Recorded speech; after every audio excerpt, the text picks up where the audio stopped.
नमस्कार, सुदर्शन न्यूज में आपका स्वागत है। मैं हूं मुकेश कुमार और आप देख रहे हैं जवाब तो चाहिए। जवाब तो चाहिए में आज हम बात करेंगे जम्मू एंड कश्मीर हाईकोर्ट के पूर्व जस्टिस नीलकंठ गंजू की हत्या की जांच फिर से शुरू करने की। सरकार ने एसआईए यानी स्टेट इन्वेस्टिगेशन एजेंसी जो है उसने जस्टिस नीलकंठ गंजू की हत्या की फाइल को फिर से खोलने का उसे आदेश मिला है। जस्टिस नीलकंठ गंजू की हत्या यासीन मलिक ने 4 नवंबर 1989 को बीच बाजार करवा दी थी।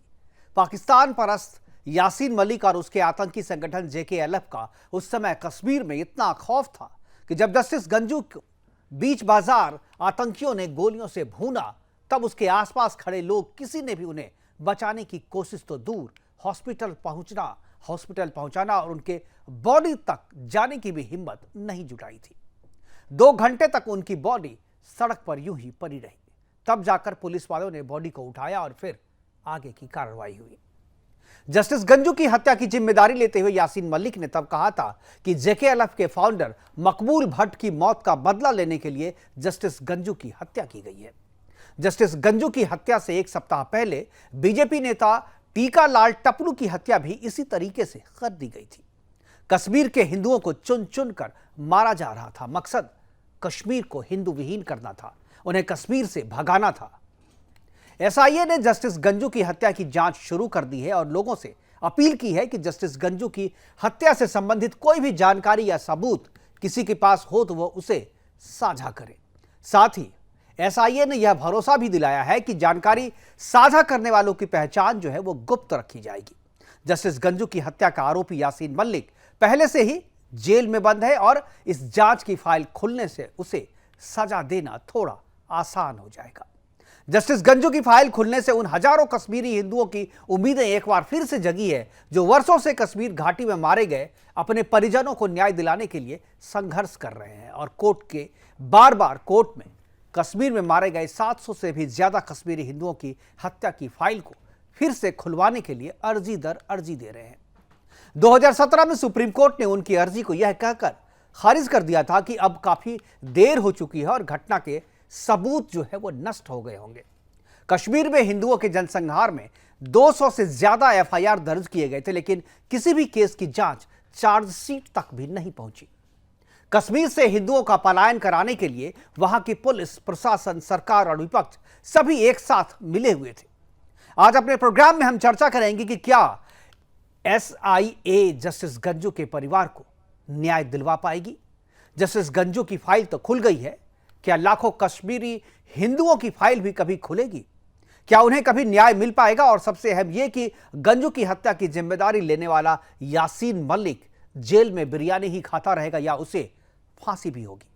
करेंगे चर्चा। और चर्चा के लिए हमारे साथ कुछ मेहमान हैं, उनसे आपका मैं परिचय करवाऊंगा, लेकिन पहले एक रिपोर्ट देखते हैं। रिपोर्ट के बाद मेहमानों के साथ परिचय और फिर चर्चा की शुरुआत।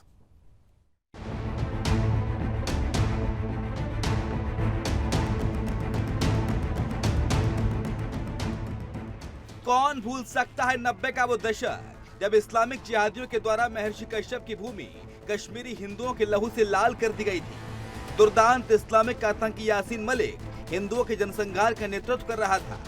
इस दौरान लाखों हिंदुओं को मार डाला गया, माताओं, बहनों, बच्चों के बलात्कार किए गए, लाखों हिंदू अपने ही देश में शरणार्थी हो गए। अब उसी यासीन मलिक को फांसी के फंदे पर लटकाने की तैयारी की जा रही है। मोदी सरकार ने कश्मीरी हिंदुओं के नरसंहार की फाइल्स खोलने का आदेश दे दिया है। जम्मू कश्मीर की स्टेट जांच एजेंसी अर्थात एसआईए ने इस बारे में प्रेस रिलीज जारी की है। एसआईए सबसे पहले जस्टिस नीलकंठ गंजू की जिहादी हत्या का केस खोलने जा रही है। वो 4 नवंबर 1989 का दिन था। कश्मीर घाटी में एक तरफ हिंदुओं की चीत्कार तो दूसरी ओर इस्लामिक जिहादियों की बंदूकों की आवाज गूंज रही थी। तभी अचानक श्रीनगर हाई स्ट्रीट मार्केट के पास हाई कोर्ट के पास अचानक गोलियों की तड़तड़ाहट सुनाई दी। पता चला कि एक और कश्मीरी हिंदू को इस्लामिक आतंकियों ने मार दिया है। जिस शख्स की हत्या की गई थी वो थे पूर्व न्यायाधीश नीलकंठ गंजू। हत्या के बाद उनका पार्थिव शरीर लावारिश तरीके से 2 घंटे तक सड़क पर पड़ा रहा था। किसी की इतनी हिम्मत नहीं हुई थी कि जज साहब के शव को उठा सके। जस्टिस नीलकंठ गंजू ने 1968 में इस्लामिक आतंकी मकबूल भट्ट को फांसी की सजा सुनाई थी। इसके बाद 1984 में मकबूल को फांसी पर लटकाया गया था। मकबूल की फांसी का बदला लेने के लिए आतंकी यासीन मलिक ने नीलकंठ गंजू की हत्या कराई थी। अब जस्टिस गंजू की हत्या की जांच एसआईए करेगी। एसआईए की प्रेस रिलीज में इस मर्डर केस से जुड़े तथ्यों या हालात से परिचित लोगों के आगे आने और जानकारी साझा करने की अपील की गई है। एसआईए ने कहा है कि जिसे भी इस घटना के बारे में कुछ जानकारी है वो इसे साझा करे। इसके लिए ईमेल और मोबाइल नंबर भी जारी किया गया है। एसआईए ने कहा है कि जो भी जस्टिस गंजू की हत्या के बारे में जानकारी देगा उसकी पहचान सार्वजनिक नहीं की जाएगी। Bureau report, Sudarshan news.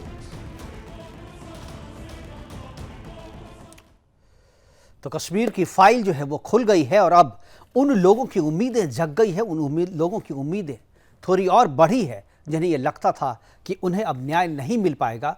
शायद उनकी उम्मीदें जगी हो और शायद उनको अब न्याय भी मिल पाए। हमारे साथ चर्चा को आगे बढ़ाने के लिए 4 मेहमान जुड़ गए हैं। उनका आपका परिचय कर दूं। अश्वनी दुबे जी हैं, सुप्रीम कोर्ट के वरिष्ठ अधिवक्ता है, तेज तर्रार अधिवक्ता है, और सुशील पंडित जी हमारे साथ कश्मीरी एक्टिविस्ट है। इसके अलावा अल्ताफ ठाकुर है, प्रवक्ता है बीजेपी की तरफ से, और रत्नाकर सिंह है, प्रवक्ता कांग्रेस की तरफ से। और सबसे चर्चा की शुरुआत जो है मैं सुशील पंडित जी से करना चाहूँगा। कश्मीर के पंडित हैं, एक्टिविस्ट हैं और इन मामलों पे लगातार नजर बनाए हुए हैं और काफी काम भी ये कर रहे हैं। सुशील पंडित जी, क्या लग रहा है ये जो मूव है सरकार का, जिस तरीके से जस्टिस गंजू की हत्या की फाइल को खोला जा रहा है, जांच फिर से शुरू की जा रही है, क्या आप लोगों की उम्मीदें जगी है? क्या आपको लगता है कि जो हजारों हिंदुओं को भगा दिया गया था कश्मीर से, जनसंहार हुए थे, लोगों की हत्याएं हुई थी और बहुत सारी घटनाएं हुई थी, उन लोगों को क्या लगता है कि अब न्याय मिलने का समय आ गया है?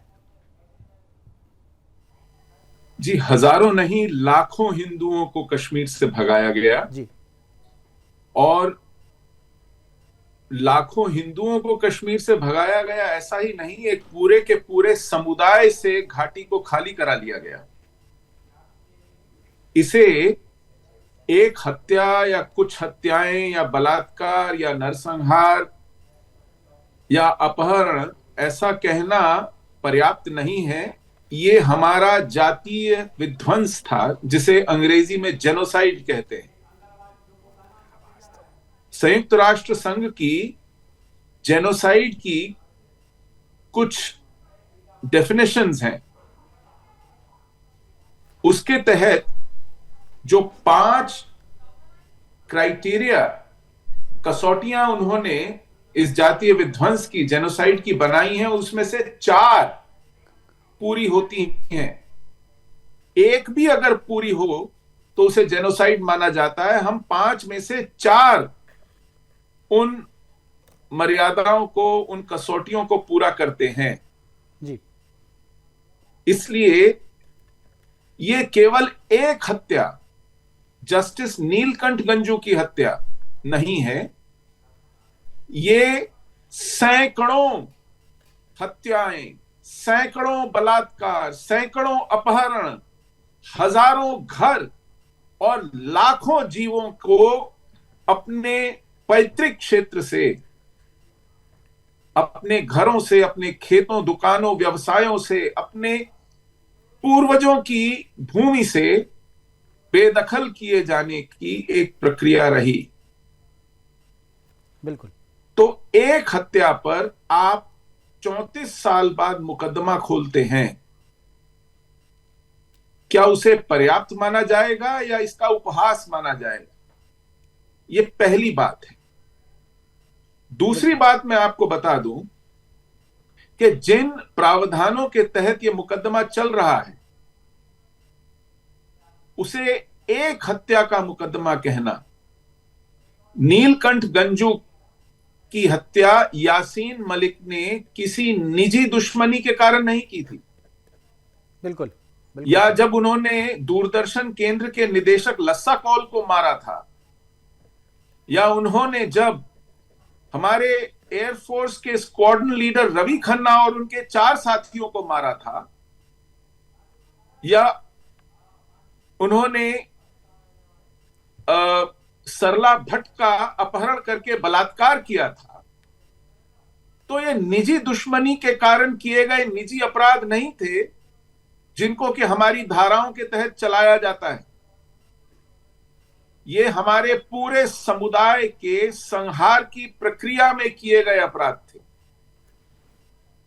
बिल्कुल। तो जब आप इनको एक हत्या, एक बलात्कार, उसका एक दोषी, उसका एक पीड़ित, ऐसा करके प्रक्रिया चलाते हैं, तो आप इसकी जो सच्चाई है उससे आंखें मूंदते हैं। जो सामूहिक विध्वंस है, जातीय विध्वंस है, एक पूरी की पूरी पहचान को उसकी भूमि से मिटा दिए जाने का अपराध है, आप उस पर लीपापोती करते हैं। बिल्कुल। क्या हिटलर ने जब लाखों यहूदियों को मारा था, वो मुकदमे एक एक करके चले थे कि किस सैनिक ने किस यहूदी को मारा है? उसके अलग से ट्राइब्यूनल्स बनी थी, उसके अलग प्रावधान थे। जब वॉर क्राइम्स के मुकदमे चलते हैं, वो पीस टाइम प्रोविजंस के ऊपर Indian penal code, criminal procedure code उस पर नहीं चलते हैं, क्योंकि ये वारदातें फुटकर अपराध होती हैं। बिल्कुल। एक हत्या कहीं हो गई, एक बलात्कार कहीं हो गया, एक अपहरण कहीं हो गया, उसका कोई दोषी है, उसका कोई पीड़ित है, तो उस पर कोई मुकदमा है। बिल्कुल। जब सामूहिक दृष्टि से इतने बड़े पैमाने पर अपराध होता है, उसको जातीय विध्वंस कहा जाता है। उसकी प्रक्रिया, उसके पैमाने, बिल्कुल बिल्कुल सही कहा आपने, ये जातीय विध्वंस है, जनसंहार है। किसी एक केस की बात नहीं हुई। इस बहाने जो है आगे भी जो है कश्मीर की वो सारी फाइलें खोली जाएगी, इस तरीके की उम्मीद है। और सरकार ने लेकिन आगे वो फाइलें खुलेंगी भी तो एक एक करके खुलेंगी, एक अलग। बिल्कुल। ये फुटकर अपराध नहीं है। बिल्कुल, सरकार को समझने की जरूरत है। बिल्कुल आपका कंसर्न समझ रहे हैं अल्ताफ ठाकुर जी। देखिए, इसको अंग्रेजी में मैं एक आधे सेकंड में बात खत्म करूं। अंग्रेजी में कहते हैं missing the forest for the trees. जब आप एक एक करके पेड़ को देखते हैं, तो आप पूरे वन से, पूरे जंगल से जो बड़ी तस्वीर है, उससे अनभिज्ञ रह जाते हैं। बिल्कुल। अल्ताफ ठाकुर हैं, सरकार की पार्टी में हैं और प्रवक्ता हैं। मुझे लगता है कि अल्ताफ ठाकुर इस पर जवाब दे पाएंगे। क्या अल्ताफ ठाकुर क्या आप जवाब देंगे? क्या आपको लगता है कि जो सुशील पंडित जो कंसर्न दिखा रहे हैं कि एक एक करके केस की सुनवाई करना जो है ये अन्याय होगा? एक तरीके से इतने बड़े मामले को एक एक करके अगर सुनवाई करें तो शायद वो न्याय नहीं मिल पाएगा जिस न्याय की उम्मीद की जा रही थी।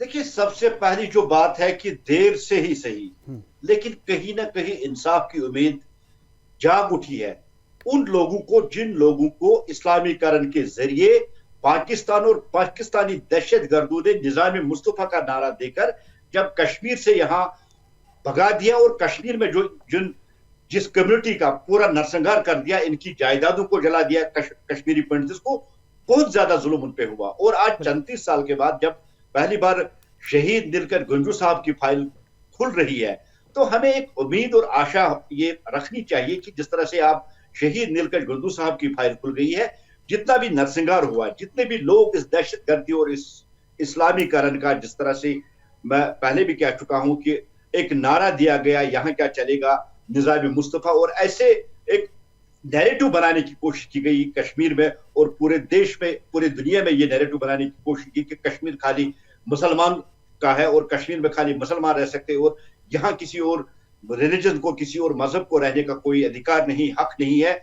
इस तरह से एक जो नैरेटिव सेट करने की कोशिश की गई। और दूसरा, जो एक गलामनी जो साजिश पाकिस्तान ने की कश्मीरी पंडितों के खिलाफ, जैसे कि अभी टिकलाल टिपलू साहब शहीद या नीलकंठ गंजू साहब, जो इस कम्युनिटी के जो लीडर्स थे या जो इनकी जो वॉइस थी, उस वॉइस को मिटाने की कोशिश की गई ताकि दुनिया तक ये वॉइस ना पहुंच सके कि सही क्या है, गलत क्या है। इस वॉइस को मिटाने की कोशिश की गई, चाहे उसमें जेके लफ हो, चाहे यासीन मलिक हो, जितने भी उसमें आज लोग शामिल है।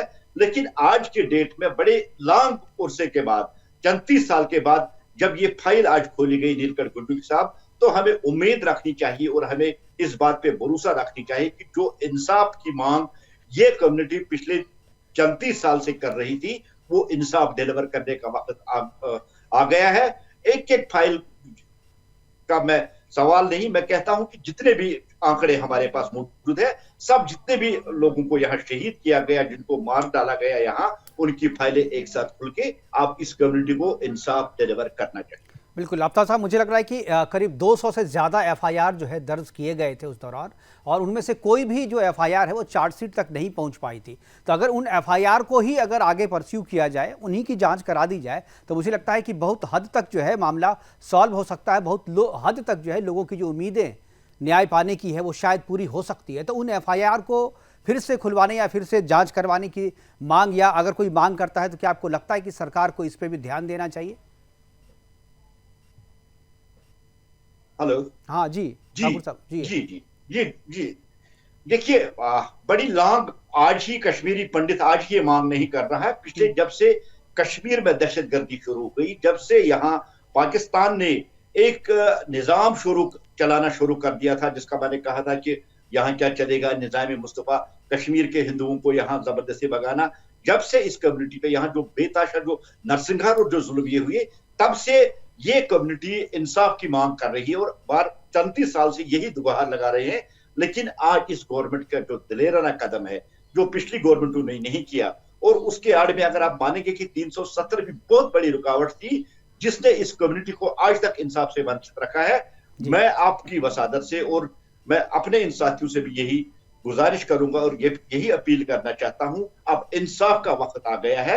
इंसाफ आपको मिलेगा, चाहे वो 200 एफआईआर हो, चाहे वो हजारों की तादाद में जिन लोगों को यहाँ कत्ल किया गया, सबको इंसाफ मिलेगा। और इंसाफ डिलीवर करना भारतीय जनता पार्टी का कर्तव्य है। और हम इस बिल्कुल लोगों के इंतजार रहेगा। अश्वनी अश्वनी दुबे जी हमारे साथ हैं, और इनसे जो हमारा टेक्निकल थोड़ा सवाल है अश्वनी जी आपसे, कि 2017 में केस को खुलवाने की अर्जी दी गई थी सुप्रीम कोर्ट में। सुप्रीम कोर्ट ने उसे मना कर दिया, खारिज कर दिया अर्जी को, ये कहते हुए खारिज कर दिया था कि बहुत देर हो चुकी है, सबूत जो है वो नष्ट हो गए होंगे।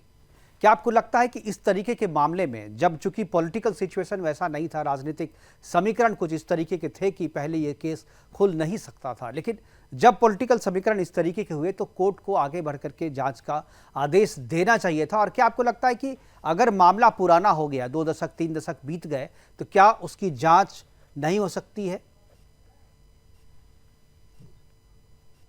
अश्वनी जी की आवाज एक बार। ये एक एडमिटेड फैक्ट है और सारे डॉक्यूमेंट्री एविडेंसेस हैं, और दुनिया भर ने जिसको जेनोसाइड माना हो, दुनिया भर ने जहां कहा हो कि खास धर्म के, जाति के लोगों को फोर्सफुली टेररिस्ट ने मार के उनके घरों से भगाया, तो एडमिटेड फैक्ट है। ऐसा नहीं है कि जांच नहीं हो सकती है। सुप्रीम कोर्ट के भी पूरे कॉन्स्टिट्यूशनल मैंडेट में, कॉन्स्टिट्यूशनल पावर में ये पूरा अधिकार है। सुप्रीम कोर्ट चाहे या चाहती तो उस समय खुद भी स्पेशल इन्वेस्टिगेटिंग टीम या कोई मॉनिटरिंग टीम या रिटायर्ड जज की अध्यक्षता में या सिटिंग जज की अध्यक्षता में कमेटी बना सकती है, या वहां के हाईकोर्ट को डायरेक्ट कर सकते थे। हाँ, डिस्ट्रक्शन ऑफ एविडेंस एक लंबे समय के बाद, और उसकी जो प्रोबेबिलिटी होती है प्रूव करने की, वो खत्म होती है। लेकिन ऐसे केसेस में, ये ऐसे केसेस जहां पर कि एक मास लेवल पर लोगों का नरसंहार हुआ हो, उनके साथ ज्यादतियां हुई हो, ऐसे केसेस में नहीं, क्योंकि उनके विक्टिम्स, उनकी फैमिलीज आज भी हैं, और कश्मीरी पंडित आज भी अपनी लड़ाई जो है लड़ रहे हैं। लेकिन आज अगर हम सरकार के परव्यू की भी बात करें, तो सरकार ने जिस तरह से एनआईए के तर्ज पर ये स्पेशल इन्वेस्टिगेटिंग एजेंसी का गठन किया है, जो डिफरेंट सेक्शंस हैं इंडियन पीनल कोड के, अनलॉफुल एक्टिविटीज प्रिवेंशन एक्ट के, सार्क कन्वेंशन जो सप्रेशन ऑफ टेररिज्म एक्ट है उसके, वेपन्स ऑफ मास डिस्ट्रक्शन, उनका delivery system, prohibition of unlawful activities, और जो एंटी हाइजैकिंग एक्ट है, और suppression of unlawful act, safety of civil aviation act है, उन सबको लेकर के जो बनी है वो भी इसकी जांच कर सकती है। और मैं समझता हूं कि देर से सही एक इनिशिएटिव लिया गवर्नमेंट ने, और बिल्कुल सुशील पंडित जी ने सही कहा कि ये सिर्फ माने रिटायर्ड जज गंजू के खिलाफ ही नहीं, ऐसे सैकड़ों लोगों के खिलाफ, हजारों लोगों के खिलाफ ऑफेंस है, जहां एक एफआईआर से वहां के विक्टिम्स को जो न्याय है वो नहीं मिलेगा, जब तक कि जितने नरसंहार हुए और जो परपेट्रेटर्स ऑफ क्राइम है, चाहे वो कहीं भी हो, चाहे वो पॉलिटिकल सिस्टम के बैठे हुए हो या बंदूक लेकर के सड़कों पर जो घूम रहे हो, जब तक उन लोगों को जुडिशियल सिस्टम से न्याय नहीं मिले, उनको जो है अपराध की सजा नहीं मिलेगी, तब तक मैं समझता हूं कि एक कानून का विद्यार्थी होने तक न्याय कंप्लीट नहीं होगा। लेकिन इसमें सुप्रीम कोर्ट को भी सरकारों को बहुत पहले इनिशिएटिव लेना चाहिए था।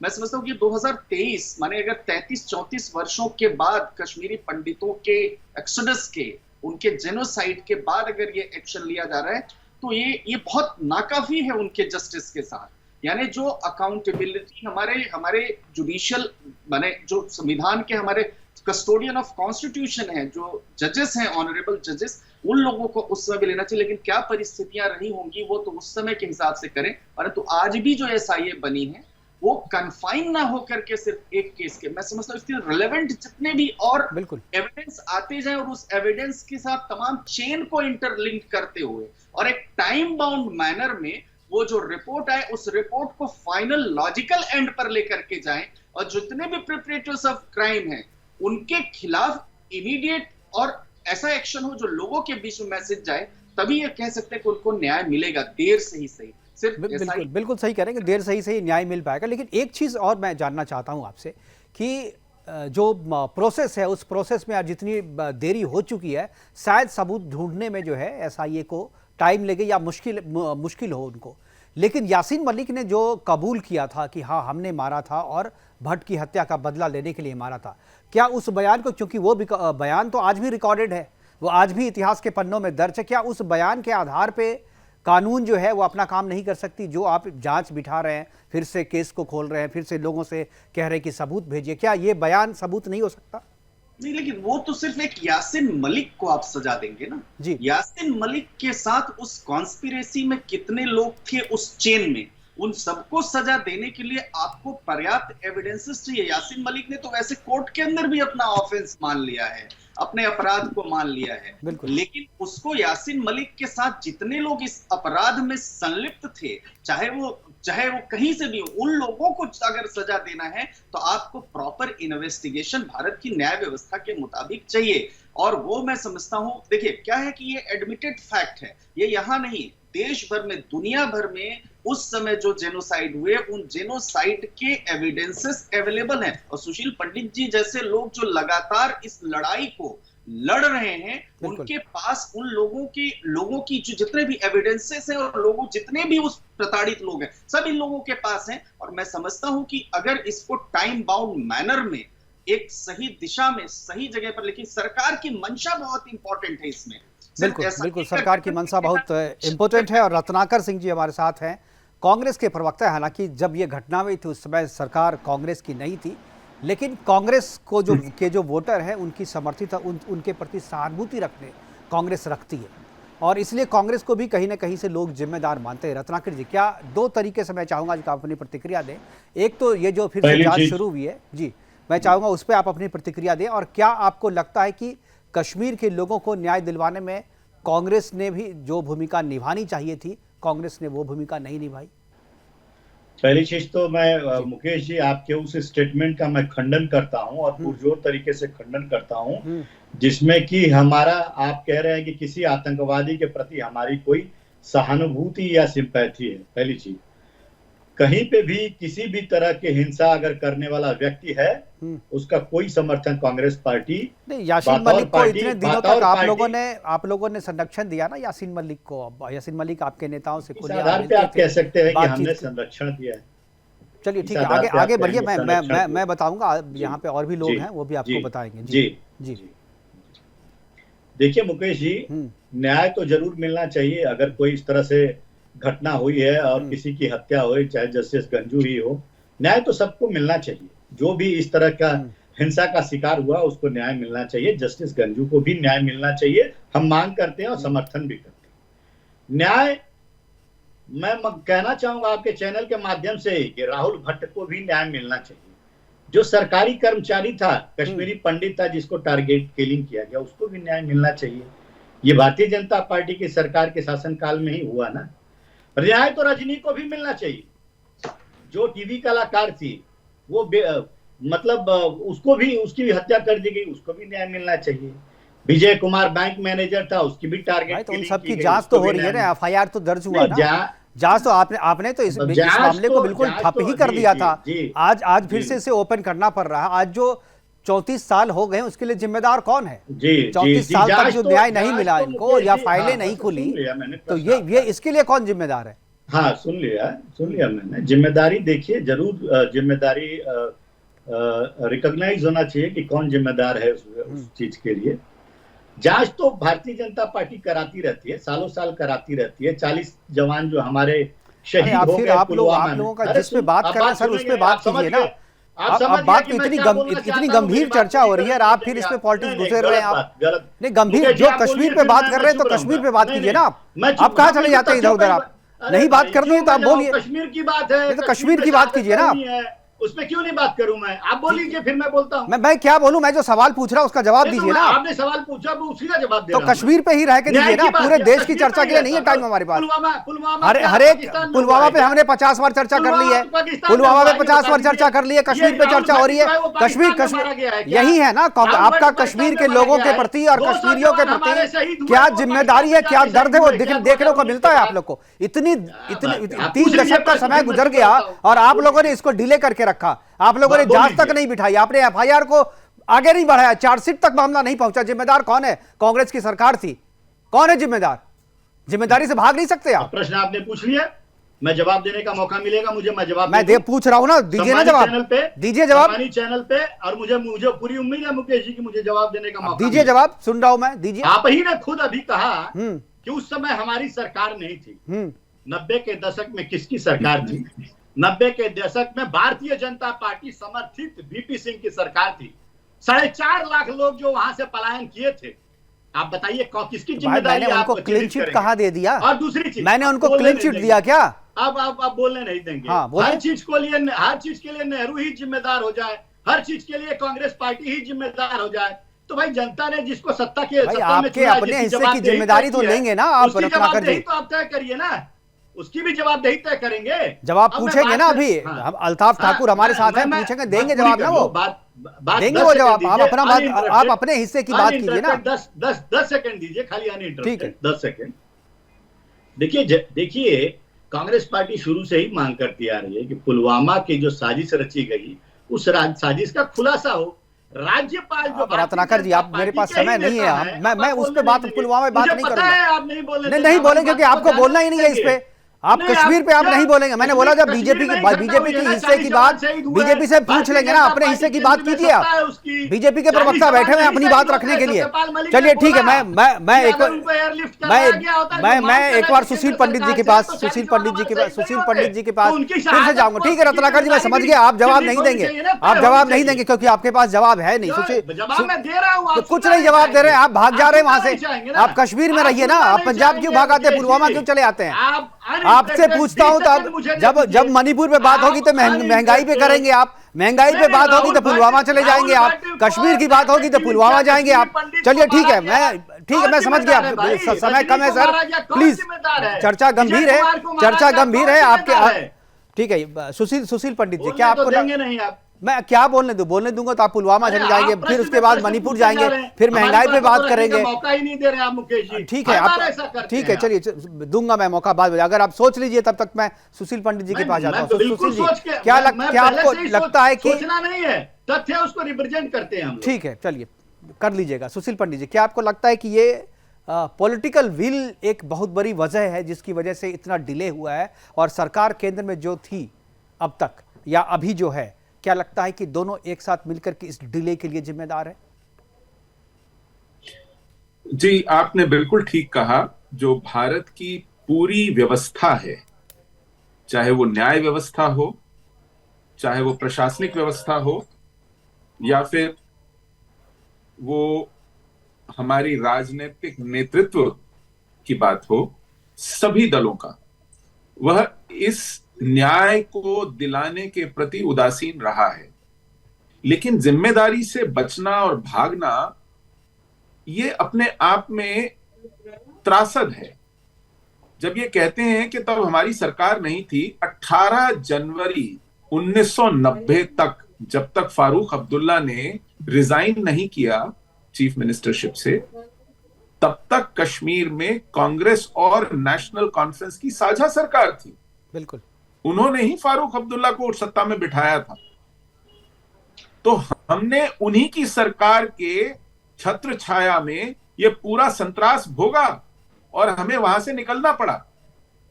18 जनवरी तक जब फारूक अब्दुल्ला मुख्यमंत्री थे 1990 तक, बिल्कुल, तब तक तो कांग्रेस और नेशनल कॉन्फ्रेंस की सरकार थी राज्य में। राज्य में उनकी थी और केंद्र में वीपी सिंह की सरकार। दूसरी बात, बिल्कुल, वीपी सिंह की सरकार आई 2 दिसंबर 1999 में, यानी कोई 1.5 महीना पहले उससे। बिल्कुल, तो क्या ये सारा तामझाम 2 दिसंबर के बाद हुआ?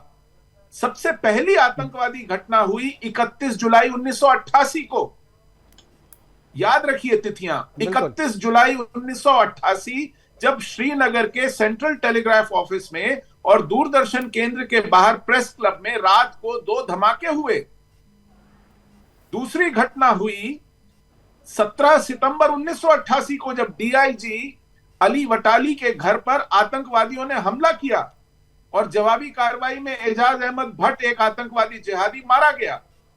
ये दोनों घटनाएं आतंकवाद की शुरुआत थी, जिहाद की शुरुआत थी कश्मीर में। और इन दोनों घटनाओं के समय राज्य में फारूक अब्दुल्ला कांग्रेस की मदद से सरकार चला रहे थे और केंद्र में राजीव गांधी कांग्रेस की सरकार का नेतृत्व कर रहे थे। आज के वहां से शुरू होकर के बारे में, कश्मीरी पंडितों के बारे में भी मैंने आपको नहीं टोका। रत्नाकर जी देखिए, हम लोग उस तरीके की चर्चा नहीं कर रहे हैं दूसरे को टोक के। Please Ratnakar ji, please. नहीं बिल्कुल, आपने मुझे इतना अनइंटरप्टेड बोलने का मौका ही नहीं दिया। मैं सिर्फ एक आप अगर कश्मीर पे बोलेंगे तो मैं दूंगा समय आपको। नहीं तो ठीक है, एक बार इनको खत्म करने दीजिए, मैं आ जाऊंगा आपके पास। इनको बात खत्म करने दीजिए। एक प्रश्न पूछना चाहता हूँ, कश्मीरी भाई पंडित जो है यहाँ बैठे हुए हैं, एक प्रश्न पूछना चाहता हूँ कि 2022 में जब समूह में लोग पलायन कर रहे थे, उसके ऊपर भी आप अपने अगर दृष्टिकोण बता दें। 2022 में कहां से डेटा ले आए आप पलायन का? ये कहां से पलायन का डेटा ले आए आप? ये डेटा कहां से ले आए आप? वाह भाई, 2022 में कौन सा पलायन हुआ था? इतने बड़े हैं, आपको जानकारी नहीं है कि कश्मीर नहीं, मैं उतना बड़ा नहीं हूं कि ये डेटा हो मेरे पास। जो कश्मीरी पलायन कर रहे थे, इन राहुल भट्ट के मर्डर के बाद, रजनी के मर्डर के बाद, विजय कुमार के बाद, मुकेश जी, आप उस पर भी एक कार्यक्रम। चलिए ठीक है, सुशील पंडित जी दे रहे हैं जवाब, आपको दे रहे हैं जवाब। ठीक है, अब चलिए जवाब ले लीजिए। घटनाएं कितनी हुई? ठीक है, जवाब दे रहे हैं। की घटनाएं मोदी, ठीक है, मैं मान गया, मैं छोटा पत्रकार हूँ, आप जितना बड़ा नहीं हो। चलिए सुशील जी कुछ बोल रहे हैं। बारे में भी जरा 2 शब्द बोलिएगा, सुनने और फिर बोल रहे हैं ना, आप सुन तो लीजिए, दशक में जी ये कह रहे हैं कि 90 के दशक में हमारी सरकार नहीं थी। ये सरासर झूठ बोल रहे हैं। हमारे वहां से निकाले जाने के बाद पूरे 5 साल नरसिम्हा राव ने सरकार चलाई, 1991 से 1996 तक। इन पूरे 5 सालों में किसी भी एफआईआर। फिर आप बीच में बोल रहे हैं रत्नाकर जी, प्लीज आप रत्नाकर जी सुन तो लीजिए। तो ये कैसे मैं सुनूंगा, ये बताइए। अरे मैं टाइम दूंगा ना, ऐसा तेरे झूठ बोल के निकल तो नहीं रहे ना। आपकी बात सुन लेंगे, आप शांत रहिए, बात पूरी होने दीजिए प्लीज। देखिए मैं फेडर डाउन कर दूंगा, प्लीज रत्नाकर जी ऐसे मत बोलिए। रत्नाकर जी प्लीज बोलेंगे तो कैसे चले, आप सुन लीजिए, ये खत्म करेंगे तो मैं आऊंगा। 90 के दशक में नरसिम्हा राव सरकार कांग्रेस सरकार नहीं थी जो 6 साल चली। किसी भी एफआईआर के ऊपर कार्रवाई हुई? किसी भी एफआईआर पे कार्रवाई हुई? प्रश्न यह है कि न्याय प्रक्रिया को अवरुद्ध किसने किया उन 6 सालों में? एफआईआर पर कार्रवाई क्यों नहीं हुई? उसके बाद आने वाली सरकारें भी बराबर की दोषी हैं, चाहे वो अटल बिहारी वाजपेयी सरकार हो, चाहे वो मनमोहन सिंह सरकार हो, चाहे वो देवेगौड़ा सरकार हो, चाहे वो आईके गुजराल सरकार हो। बच के कोई नहीं भाग सकता और आप अपनी जिम्मेवारी से मुंह नहीं मोड़ सकते कि इधर उधर इसको दोष उसको दोष देकर के अपना मुंह छिपाएं। इसमें सबके मुंह काले हैं। बिल्कुल। एक सवाल मेरा पंडित जी, सुशील पंडित जी, मैं आपसे और अल्ताफ साहब से और अश्वनी दुबे और रत्नाकर जी सबसे मैं एक सवाल पूछना चाहूंगा अपने सारे पैनलिस्ट से कि हम एनसी को कहते हैं, फारूक अब्दुल्ला को कहते हैं, मुफ्ती मोहम्मद सईद को क्यों नहीं चर्चा करते हैं? एकमात्र पहला गृह मंत्री जो कि मुस्लिम थे और उनके गृह मंत्री बनने के साथ ही तत्काल 1 सप्ताह के भीतर ये सारी चीजें हो गई। क्या आपको लगता है, मैं अल्ताफ जी आपसे पूछना चाहता हूं, क्या आपको लगता है कि वो सबसे बड़ी भूल थी और मुस्लिम गृह मंत्री के बनने के कारण ये सारी चीजें तुरंत, हालांकि चल तो काफी पहले से रहा था, लेकिन जो एक्शन हुआ वो उनके कार्यकाल में हुआ और उनके संरक्षण में, और कहीं ना कहीं ये सारी चीजें उनकी जानकारी में था, उन्होंने उन पर आरोप भी लगे। क्या आपको लगता है कि गृह मंत्री का मुस्लिम होना कश्मीर की घटना के लिए जिम्मेदार है? नहीं, देखिए, मैं इस चीज को नहीं मानता हूं मुस्लिम का गृह मंत्री होना वो इस कारण का। देखिए, मुसलमान जो हिंदुस्तान में रहता है वो एक हिंदुस्तानी है और वो देशभक्त है और उसने हिंदुस्तान को चुना है। और मैं वैसे तो कश्मीरी मुसलमान कश्मीर में बैठ के आपकी चैनल पे ये बात दोहराना चाहता हूं, मुझे किसी की सर्टिफिकेट की जरूरत नहीं है कि मुसलमान होते हुए मैं हिंदुस्तानी नहीं हो सकता। लेकिन एक चीज जरूर मैं जानता हूं, पीडीपी का जो एजेंडा है, चाहे मुफ्ती मोहम्मद सईद साहब हो, चाहे महबूबा मुफ्ती साहब का एजेंडा हो, वो हमेशा पाकिस्तानी एजेंडा रहा और हमेशा वो पाकिस्तान के सपोर्ट कर रहे। जैसे आपने आज भी देख रहे हैं कि महबूब के आज भी खुल के पाकिस्तान से बातचीत की वकालत पाकिस्तान की सपोर्ट करी। इस तरह से ये चीज भी है कि मुफ्ती साहब के दिल में क्या था। जब मुफ्ती साहब ने इलेक्शन जीता तो उसने पाकिस्तान का शुक्रिया अदा किया, उसने उन वोटरों का शुक्रिया अदा नहीं किया जिन वोटरों ने उसको जिता दिया। इससे सीधे सीधे ये पता चलता है कि जो मुफ्ती साहब की सोच थी वो हमेशा एक पाकिस्तानी सोच थी और वो एक कमजोर गृह मंत्री हुआ करता है जिसने आंखें बंद करके रखी थी। जहां तक कश्मीर और जम्मू कश्मीर की हालत इस हद तक हो गई, लेकिन मुसलमान और हिंदू के नाम से आप देश का जो प्रेमी है, जो देश का एक सिपाही होता है, उसको आप नहीं सकते। जिस तरह से ठीक है अल्ताफ जी, ये जो चीजें हैं वो हैं, चर्चा कर रहे हैं लोग, सवाल पूछते हैं, इसीलिए मैंने आपसे पूछा क्योंकि उनके कार्यकाल में जो हुआ, उनके गृह मंत्री बनने के साथ ही उनकी बेटी का अपहरण होता है और फिर उसके बाद से आतंकवादियों को छोड़ दिया जाता है। एक नहीं, दो नहीं, तीन घटनाएं हुई इस तरीके के। इसलिए इस तरीके के सवाल जो है पूछे जाते हैं और लोगों का सवाल जो है, लोगों को शक और शंका जो है वो होता है और आज भी वो चर्चा करते हैं इस तरीके के। हमारे पास समय की कमी, मैं सुशील पंडित जी इसी पे चाहूंगा आपकी टिप्पणी। क्या आपको भी लगता है अल्ताफ जी जो कह रहे हैं वो हिंदू मुस्लिम वाली कोई बात नहीं है और जो मुफ्ती मोहम्मद सईद ने किया था वो उनका पॉलिटिकल एजेंडा मात्र था? देखिए, ये बात तो अल्ताफ ठाकुर जी भी कह रहे हैं कि कश्मीर में जो कुछ किया गया वो इस्लाम के नाम पर किया गया। उन्होंने अपने मुंह से कहा कि निजाम मुस्तफा वहां पर नाफिज करने के लिए किया गया। बिल्कुल, वो ये भी मानेंगे कि हमको अगर वहां से भगाया गया तो हिंदू होने के कारण भगाया गया, हमको अगर मारा गया, लूटा गया तो हमारे हिंदू होने के कारण हमारे साथ ऐसा किया गया। किसी एक भी हिंदू ने एक भी मुसलमान को नहीं मारा। मुझे एक एग्जाम्पल नहीं दे सकते। बिल्कुल, और इसीलिए ये सवाल ही पूछा जा रहा है। किसी एक भी मस्जिद को नुकसान नहीं पहुंचाया, कोई एग्जाम्पल नहीं है। बिल्कुल, लेकिन जितने भी मंदिर तोड़े गए, जितने भी हिंदू मारे गए, जितने भी बलात्कार हुए, वो मुसलमानों ने किए और इसलिए किए क्योंकि हम हिंदू थे। बिल्कुल, इस वजह से किए गए। बिल्कुल अश्वनी जी, इसी पे मैं आपकी टिप्पणी, सर हमारे पास लेकिन अल्ताफ साहब ठीक है कि सभी मुसलमानों को दोषी करार देना ठीक नहीं है। बिल्कुल, इसके दोषी वहां का हर कोई मुसलमान नहीं है। लेकिन बिल्कुल, ये बात भी सही है कि शहर का शहर जब सड़क पे उतर आता था, पाकिस्तान जिंदाबाद के नारे लगाता था, हमारे घरों को घेर लेता था, हमारी दुकानों को लूट लेता था, तो ये कोई चंद मुट्ठी भर सरफिरे नहीं थे। बिल्कुल, ये वहां की अक्सरियत से निकले हुए, हमारे मोहल्लों से, हमारे आस पड़ोस से निकले हुए, बड़ी तादाद में निकले हुए लोग थे। Thank you sir. बार बार कान में इशारा हो रहा है प्रोग्राम को वाइंड अप करने का। अश्वनी जी के पास मैं नहीं जा पाऊंगा फिलहाल। हमारे साथ जुड़ने के लिए अश्वनी जी आपका, सुशील पंडित जी आपका, अल्ताफ ठाकुर जी आपका और रत्नाकर सिंह जी आपका बहुत बहुत धन्यवाद। आप जुड़े, अपनी अपनी बातें साझा की हमारे साथ। लेकिन कश्मीर के पंडितों को, कश्मीर के हिंदुओं को न्याय दिलाने की जो मुहिम शुरू हुई है और सरकार ने जो प्रयास किया है और जो जांच बिठाई है एसआईए की, वो जांच अपने मुकाम तक पहुंचे और उन जो जस्टिस गंजू हैं उनको न्याय मिले और उनको न्याय मिलने के साथ साथ यासीन मलिक जो जेल में अभी तक बिरयानी तोड़ रहा है, अभी तक बिरयानी के मजे लूट रहा है, वो जब तक फांसी पे नहीं लटक जाता तब तक नहीं लगता है कि ये न्याय की प्रक्रिया जो है वो पूरी होगी। फिलहाल अभी के लिए इतना ही, दीजिए इजाजत, नमस्कार।